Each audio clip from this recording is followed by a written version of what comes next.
Le Maroc vient d'avoir son premier test dans cette CAN 2025 face au Mali.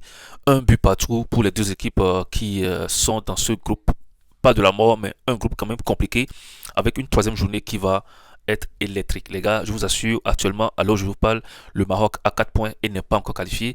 Le Mali et la Zambie, ils ont 2 points. La dernière équipe, je pense que c'est le Seychelles, je ne sais plus, qui a un seul point. Donc, le dernier match du Mali, ce sera face au dernier du groupe. Le Mali qui aura franchement pratiquement toutes ses chances de pouvoir se qualifier. Et on aura un Maroc-Zambie si je ne me trompe pas. Franchement, ce sera électrique. Les gars, je vais parler maintenant du match. Un but partout pour les deux équipes. Deux buts marqués sur penalty.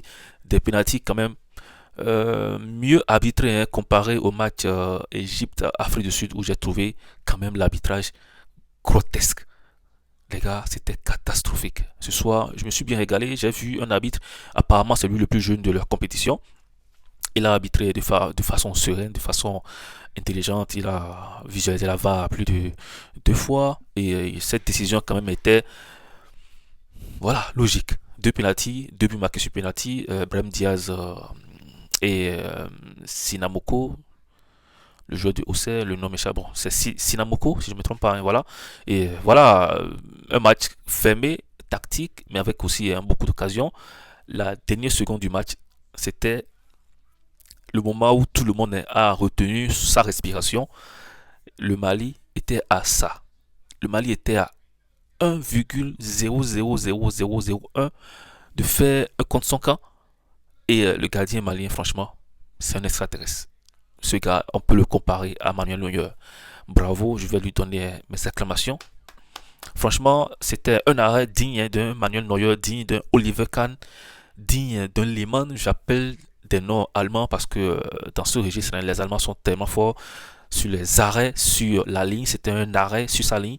Et franchement, le Mali était à ça de perdre son premier match dans cette compétition. Bref, les gars, Maroc 1, Mali 1.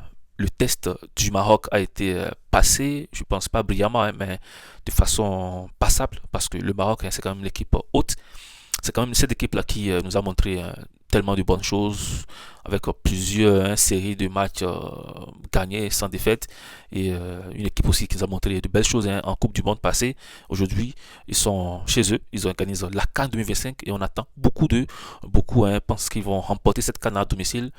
Il y a aussi d'autres qui pensent que voilà, ce sera le Sénégal, la Côte d'Ivoire, le Nigeria, ou je ne sais plus. Bref, le, la troisième journée dans ce groupe, ce sera électrique, comme je viens de le dire. Je suis là pour débriefer, je suis là pour donner des informations. Abonnez-vous si vous ne voulez rien rater dans cette compétition CAN 2025. On se dit à demain.